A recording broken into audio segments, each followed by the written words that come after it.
할렐루야. 요즘 날이 장난이 아닙니다. 아주 황홀하리만큼 아름다운 날인데 계절의 변화를 보면 세상이 바뀌어가고 있구나, 달라지고 있구나 정도를 넘어서 그 한 테마마다 계절은 우리에게 던져주는 메시지가 아주 큽니다. 자, 오늘은 이 창세기 49장을 중심으로 우리가 여기에서 오늘 밤 하나님이 내게 들려주실 말씀과 그 말씀을 기초로 우리가 붙잡아야 될 기도의 제목이 뭘까에 대해서 좀 함께 나누도록 하겠습니다. 49장 1절을 볼까요? 1절. 야곱이 그 아들들을 불러 이르되 너희는 모이라. 너희가 후일에 당할 일을 내가 너희에게 이르리라. 야곱이 이제 숨이 멎을 시간이 조금씩 다가오고 있는 걸 알고 있습니다. 그래서 그의 마음도 아마 굉장히 영적으로 긴박한 느낌을 받았겠죠. 내가 숨이 멎기 전에 자녀들을 좀 모아서 이 자녀들이 향후 마주칠 시간 속의 일들을 하나님의 계시를 통해서 설명을 하고 또 미리 준비를 시켜야 되겠다라는 아비로서 복합적인 심정을 담아서 모이라 그랬어. 모이라. 근데 이 모이라라는 말씀은 우리 기독교 차원에서 굉장히 중요한 메시지를 담고 있습니다.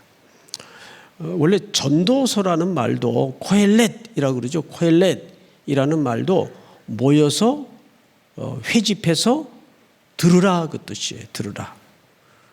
그래서 지금 코로나가 끝난 지가 이제 끝났죠. 이제 병원에 가도 마스크 안 써도 되죠. 끝났는데 아직도 온라인에 머물러 있는 분들이 계세요. 뭐 많은 퍼센트지는 아닌데 아직도 온라인에 뭐 저희 교회 멤버가 아니라서 또 물리적인 거리상 멀어서 예배는 드리고 싶은데 하는 분들은 뭐 그럴 수 있지만 우리 3.1교회 멤버십을 가진 분들은 모여서 들어야 돼요. 사람이 같이 스킨십을 갖고 영적인 호흡을 한 모임에서 섞는다는 것은 놀라운 교제고 놀라운 특권입니다. 야곱이 아들들을 모았어요. 모아서 하나들씩 장차 이들이 겪게 될 일들에 대해서 축복도 하지만 반면에 또 아주 험한 예언도 합니다. 그래서 이 49장이 축복만 있는 게 아니에요. 그 중에서도 오늘 우리가 살펴볼 대목이 요셉의 순서에 이르러서 엄청난 성경 전체 맥락을 뚫어내는 복을 예언하고 그 복을 빕니다. 어떤 복을 비는가? 우리 지난번 금요기도회 때는 에브라임과 므낫세의 이야기를 했어요. 기억나시죠? 예. 기억이 나셔야 됩니다. 누가 위에요? 에브라임과 므낫세 중에 원래는 누가 큰 자입니까? 므낫세가 큰 자죠. 근데 야곱이 바꿔서 축복을 합니다. 그래서 요셉이 당황해가지고 아버님 바뀌었습니다. 요셉이 딱 한마디를 해요. 뭐라고 얘기를 했죠? 나도 안다. 깊은 아버지의 경륜 속에서 어떤 본질을 뚫어보고 나도 안다. 이런 표현을 씁니다. 그래서 우리는 하나님의 일하시는 자유로운 방식에 대해서 우리는 순종하는 것이 아름다운 모습인 것을 믿으시기 바랍니다. 이거 저거 아닌데 이거 이거 어떻게 좀 해야 되겠다. 여러분, 야곱이 아무리 머리를 써도 하나님의 일은 된다 그랬어요, 안 된다 그랬어요? 된다 그랬어요.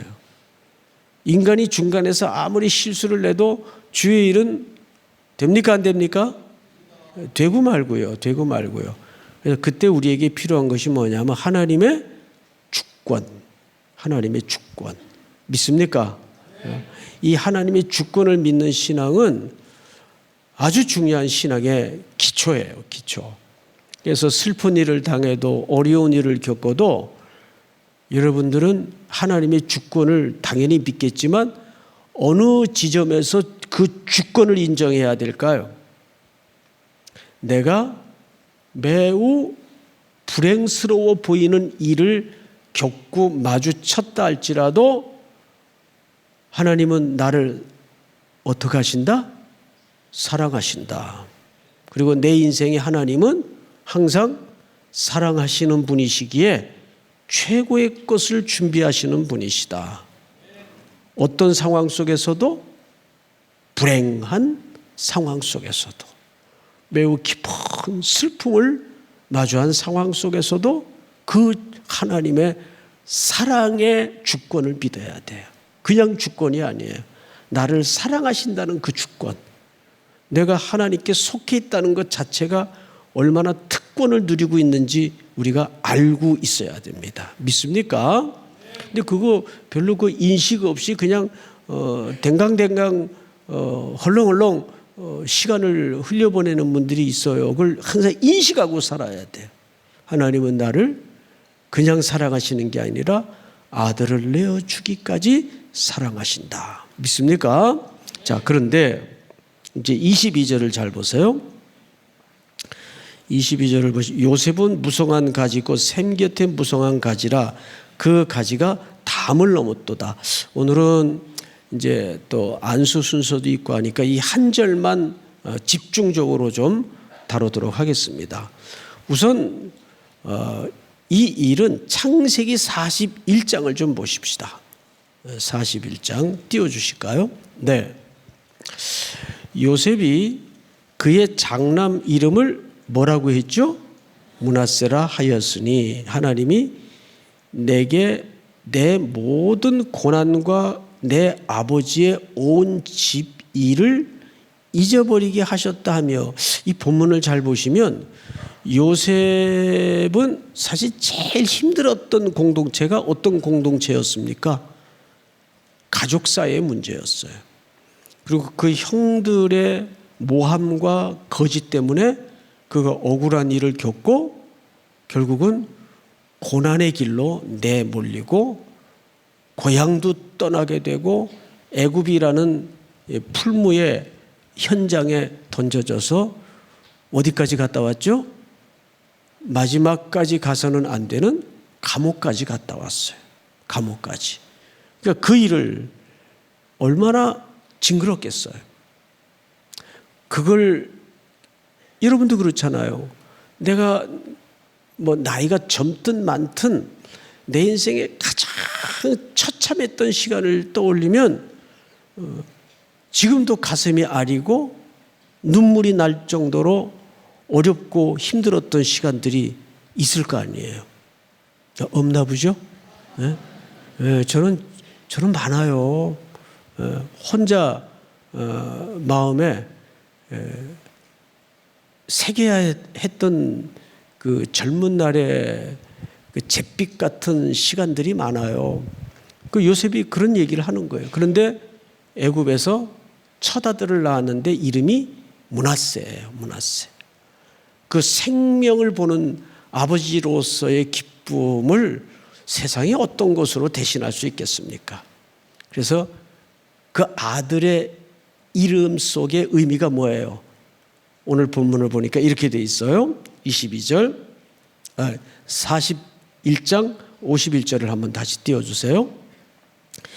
요셉이 그의 장남의 이름을 므낫세라 하였으니 하나님이 내게 내 모든 고난과 내 아버지의 온 집 일을 잊어버리게 하셨다 하며, 야, 얼마나 징그러웠으면 그 시간이. 아들 이름은 그냥 므낫세라고 만들었어요. 그 다음 절을 한번 볼까요? 차남의 이름을 에브라임이라 하였으니 하나님이 나를 내가 무슨 땅에서? 수고한 땅에서. 여러분 이거 좀 이해하겠어요? 요셉이 얼마나 힘들었으면 그 수고한 시간, 수고한 땅에서 번성하게 하셨다 함이었더라. 므낫세 첫아들 이름은 지난 과거의 시간은 좀 없어졌으면, 잊어버렸으면, 지워버렸으면 좋겠다. 내 인생에 삭제하고 싶은 시간들이겠죠. 그런데 그걸 뛰어넘어서 둘째가 났는데 에브라임이라는 이 단어적 의미는 그냥 두 배라는 의미도 되고, 그걸 좀 문예적으로 표현을 하면 번성하다, 창성하다, 이런 의미가 됩니다. 그러니까 지워버리는 정도뿐만 아니라, 근데 그 창성을 어느 땅에서 일구게 하셨어요? 눈물을 쏟아냈던 그 수고한 땅에서. 그러니까 여러분 이런 겁니다. 내게 지독하게 고통을 주고 시련을 안기고 수국해 했던 그 현장이 나중에 돌아보면 나를 키운 둥지가 돼요. 언제나 그렇습니다. 여러분 훗날 보세요. 그때 그냥 거기 매일 사표 쓰고 싶었고 매일 도망가고 싶은 현장이었는데 내가 거기서 컸구나. 거기서 어느새 내 등에 날개가 달렸구나. 할렐루야. 네? 이건 뭘 믿어야 가능한 결말일까요? 하나님의 주권을 믿어야 돼요. 네? 조금만 뭐가 이렇게 자기 마음에 안 들고 환경이 좀 불편하면 도망가고 싶죠. 근데 어떤 때는 도망도 못 가게 만들어요. 거기 아니면 빼도 박도 못하게 만들어요. 그런데 훌쩍 세월이 흐르고 그 시간이 겪고 지나서 돌아보면 어느새 그 눈물을 쏟아냈던 내 삶의 자리가 내 어깨에 날갯짓을 할 수 있는 날개를 달아냈더라고요. 누가 만드신 역사일까요? 그건 하나님이 만드시는 역사예요. 그 인생에 특별히 사랑하는 자녀들의 시간들을 꼭 그렇게 역설적으로 이끄시는 하나님이심을 믿으셔야 합니다. 히브리서 기자가 뭐라 그랬어요? 사생자는 징계하지 않는다 그랬어요. 내 아들만 징계한다 그랬어요. 그 징계라는 말은 징벌의 의미보다는 자녀를 만들어 간다라는 파이데이안이라는 단어를 썼어요. 믿습니까? 자, 이렇게 해서 이제 두 아들이 태어났어요. 자, 그런데 오늘 22절을 보시면 요셉은 무성한 가지 곧 샘 곁에 무성한 가지라.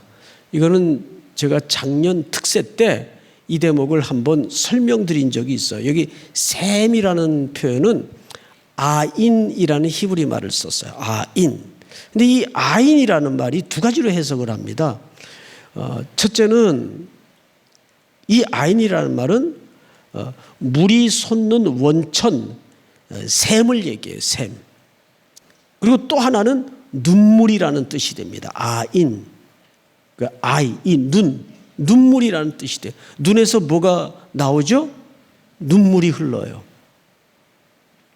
방금 말씀드린 것처럼 그 수국해한 땅에서 요셉은 성경에 일일이 눈물 오늘은 몇 방울 이렇게 일기 쓰듯 적지는 않았겠지만 그가 쏟아낸 눈물이 얼마나 많았겠어요.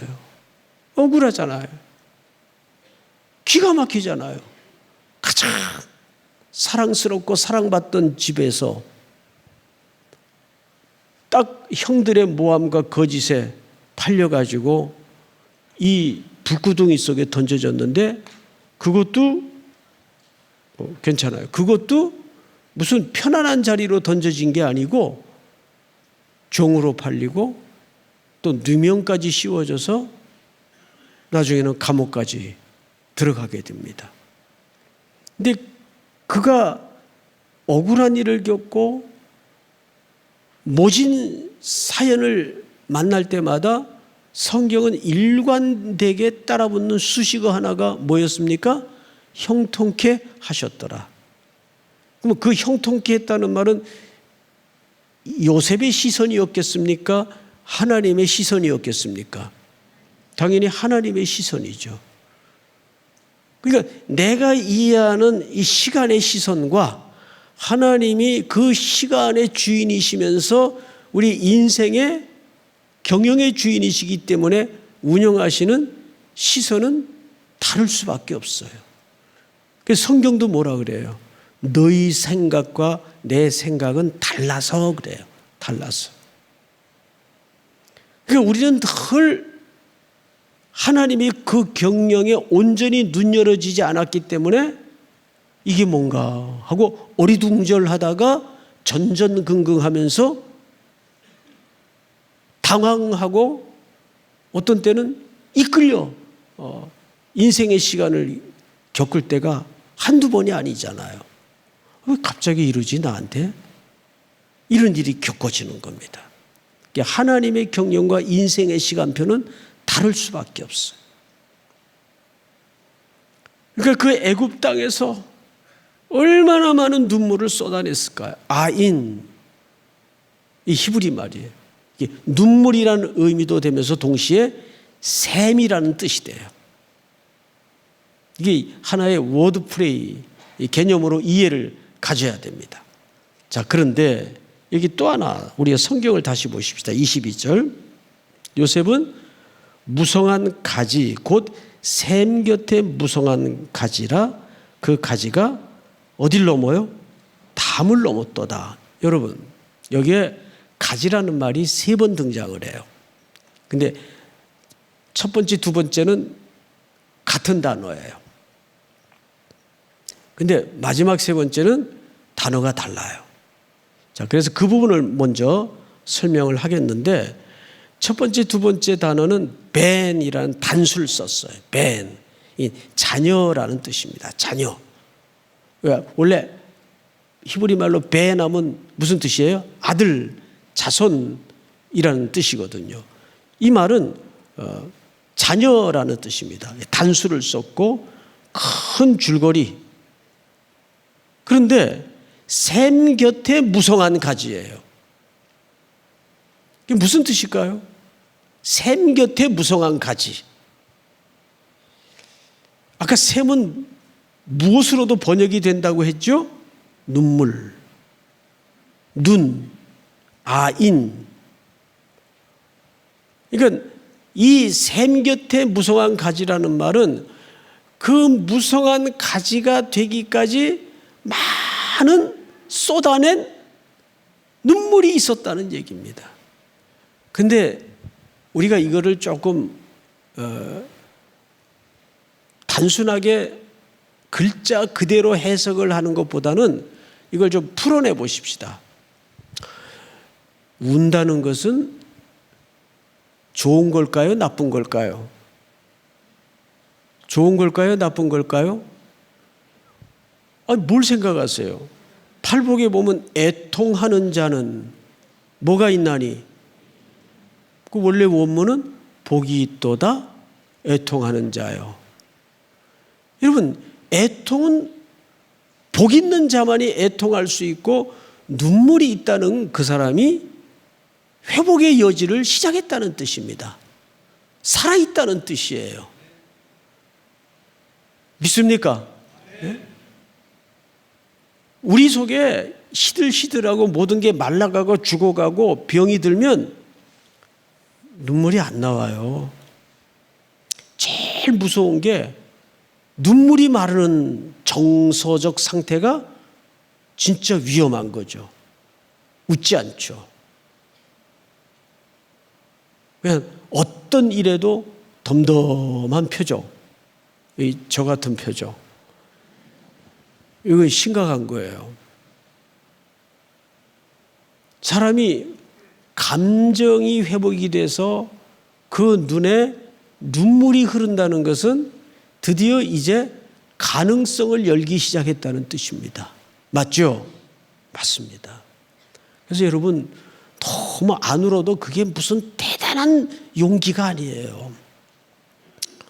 오늘 밤 하나님 앞에 심령의 문을 열고 많이 우세요.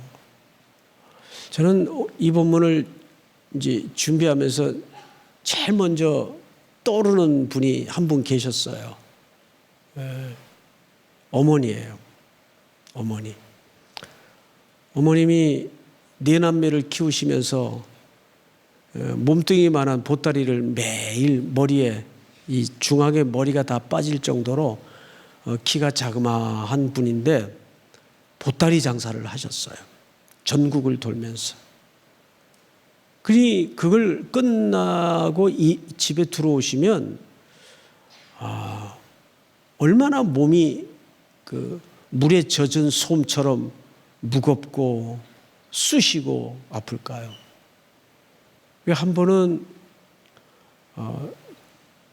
텐마루 구석방에 뭐 이렇게 허름한 물건을 두는 공간인데 남의 집 새 살 때 그러니까 거기는 조금 이렇게 공동으로 쓰는 공간이었어요. 무슨 소리가 나서 이렇게 컴컴한데 안을 들여다봤더니 어머님이 거기에 앉으셔서 정말 어린애처럼 우시는 거예요. 어린애처럼. 그래서 제가 어렸기 때문에 그 컴컴한 구석에 들어가지 못했어요. 어머님이 이렇게 그냥 목 놓아 우시는 모습을 보고 그 우시던 모습이 그 시컷 우시고 나면 좀 마음이 풀어지시고 후련하신지 또 나와서 아무 일도 없다는 듯이 또 저희들 밥 차려주시고 또 일상으로 돌아오시는 모습을 보면서 아버지에게도 눈물이 있을 수 있고 어머니에게도 눈물이 있을 수 있는데 여러분들도 내가 마음속에 언제 눈물을 흘렸던 적이 있는가? 요셉은 야곱의 축복 속에 그가 살아냈던 인생의 시간들이 고스란히 이 본문에 담아져 있습니다. 얼마나 수많은 혼자서 흘려내야 되는 그 눈물이 있었을까요? 그게 뭐가 됐어요? 샘이 됐어요. 샘이. 눈에서 쏟아진 눈물이 누구든지 마시면 가람을 해갈하고 목을 죽일 수 있는 샘의 터가 됐단 말이에요. 자, 성경을 다시 보십시다. 22절을 보시면 요셉은 무성한 가지 곧 샘 곁에 무성한 가지라. 그 가지가 어딜 넘었어요? 담을 넘어요. 담은 뭘까요? 담은 내 인생을 이것저것으로 틀어막고 있는 장벽들을 얘기합니다. 눈물을 쏟고 하나님 앞에 긍휼과 자비를 구하는 자는 이 담을 어느새 넘어가게 돼요. 가지가 담을 넘을 때는 갑자기 휘딱 넘어가게 됩니까? 어느새 넘어가 있습니까? 예, 어느새 넘어가 있죠. 여러분, 담쟁이 넝쿨을 한번 보세요. 요 골목에 우리 이 본당 저 바깥 철로길 옆 사이에 골목이 있어요. 거기 한번 가보면 담쟁이들이 이렇게 타고 올라가요. 화장실 창문 밖으로 보면 그 담쟁이가 보입니다. 근데 이게 아주 계절의 변화에 따라서 짙푸른 녹색이 변하지 않는데 기어코 그 축대를 타고 올라가서 높이 올려진 그 담을 넘어가 있는 모습을 발견하게 됩니다. 그러니까 우리가 그 담을 넘는 것은 뭐 저기서부터 뛰어와 가지고 딤돌을 이용해서 휙 하고 넘는 게 아니에요. 아주 천천히 흐르는 시간 속에 그걸 유장한 시간이라 그러죠. 눈에 잘 안 보이는 그런 흐름의 시간 속에서 그 가지가 담을 넘어버린 거예요. 할렐루야. 그게 우리 기독교가 상식적으로 회복해야 될 은혜입니다. 뭐든지 젊은 날에 한 곳에서 뚝심을 가지고 좀 이해가 안 돼도 제일 은혜는요, 이럴 수도 없고 저럴 수도 없이 딱 묶어놓는 상태. 자기가 그런 형편에 던져져 있다고 느껴질 때 그게 사실은 복이거든요. 가능성이 많으면 인간은 꼭 자기 꾀를 이용해서 그 가능성 있어 보이는 쪽으로 마음을 달구어서 도망가 버려요. 그래서 돌아보면 그땐 진짜 내가 그거 어떻게 견디었나. 그 힘든 시간들을 견딘 게 아니라 어떻게 할 수가 없었잖아요. 견딘 게 아니라. 그래요, 안 그래요? 예. 어떻게 할 수가 없이 만들어요. 근데 그 어떻게 할 수 없었던 시간들 속에서 하나님은 수많은 눈물을 쏟아서 누구를 의지하게 만들죠. 하나님만 바라게 만들어요. 그래서 최고의 지혜는 머리를 잘 이용해 가지고 전략적으로 이루는 게 최고의 지혜가 아니라 최고의 지혜가 뭔지 아세요? 어떤 상황과 어떤 경우에서도 하나님께 올인할 수 아는 태도, 그게 지혜입니다.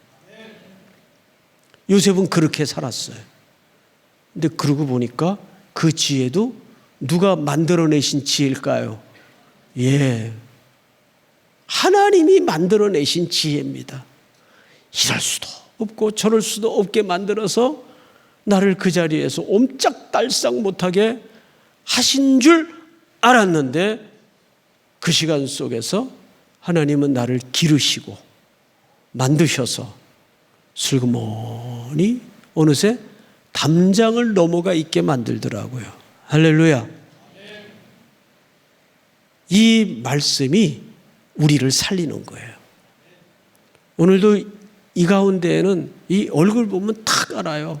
벌써 말씀을 들을 때도 들을 힘도 없어가지고 고개가 이렇게 돼 있는 분들이 있어요. 이렇게 5분 전 12시 자세로 이렇게 돼 있는 분들이 계세요. 아유, 많이 지쳐 있구나. 그런데도 꾸역꾸역 금요일 밤에 이렇게 나와 앉아가지고 힘들고 지친 마음으로라도 오늘은 또 어떤 은혜를 주실까? 라는 심정으로 앉았더라도 하나님이 그 영혼을 바라보시면서 이뻐할까요? 이뻐하지 않을까요? 이뻐하죠. 아이고, 너 그 지경이 됐는데도 또 왔구나. 좋다. 반갑다. 너 지금 힘들지? 걱정하지 마. 내가 네 아버지다.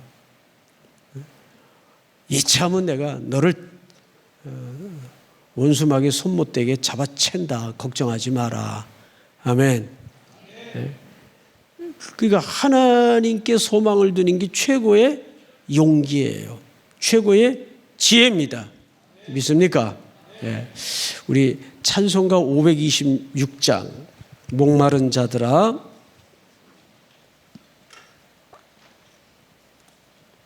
찬송하십시다.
샘물을 생명수 샘물을 마신 자마다 목 다시 마르지 아니하고 속에서 솟아나 생수가 되어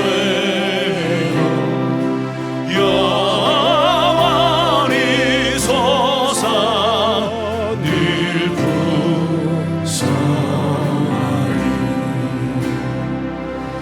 이 샘의 이름은 생명새 샘물 저수정미같이 늘 맞도다 어린 양 보좌가 근원이 되어 생명수 샘이 늙으시자네. 우리 요한복음 4장 말씀을 좀 보십시다. 요한복음 4장에 보시면 내가 주는 물을 마시는 자는 영원히 목마르지 아니하리니 내가 주는 물은 그 속에서 영생하도록 솟아나는 뭐가 되리라? 샘물이 되리라. 샘물이 되리라. 이 샘물이 과연 뭘까요? 우리 요한복음 다음 페이지를 좀 보십시다. 명절 끝날 곧 큰 날에 예수께서 서서 외쳐 이르시되 누구든지 목마르거든 내게로 와서 마시라. 나를 믿는 자는 성경의 이름과 같이 그 배에서 생수의 강이 흘러나오리라 하시니. 마지막 절 시작. 말씀하신 것이라. 예수께서 아직 영광을 받지 아니하시고 성령이 아직 그들에게 계시지 아니하시더라. 아멘. 마지막으로 요한복음 20장 예수께서 또 이르시되 너희에게 평강이 있을지어다. 아버지께서 나를 보내신 것 같이 나도 너희를 보내노라. 다 같이 시작. 이 말씀을 하시고 그들을 향하사 숨을 내쉬며 이르시되 성령을 받으라. 신약에서는 이 샘물이 뭘로 번역이 되죠? 해석이 되죠? 우리에게 부어질 성령으로 해석이 됩니다. 성령 받은 성도는 세상으로 담장을 넘는 가지가 되어서 뻗어나가야 되고 보내져야 됩니다. 믿습니까? 이 시간 다 같이 한번 통성으로 기도할 때 오늘 주신 눈물처럼 우리는 지금 한없는 수고의 땅에 머물고 있는 것 같지만 하나님께서는 그 수고하는 땅에서 샘터를 주시고 우리의 쏟아낸 눈물이 우리를 살리는 샘터로 바꾸어 주시는 은혜를 만나게 해 주실 줄을 믿습니다. 그 샘은 모든 무성한 가지들이 오랜 시간을 통해서 담장을 넘도록 만들 겁니다. 온 세상 땅끝까지 주의 생명을 흘려보내는 놀라운 기적의 선교적 자원으로 쓰여지는 여러분들이 될 수 있기를 주의 이름으로 축복합니다. 먼저 오늘 주신 말씀 붙잡고 통성으로 기도하고 여러분들이 가지고 나온 제목을 놓고 하나님 앞에 기도하도록 하겠습니다. 우리 한번 주여 부른 다음에 기도합니다. 주여.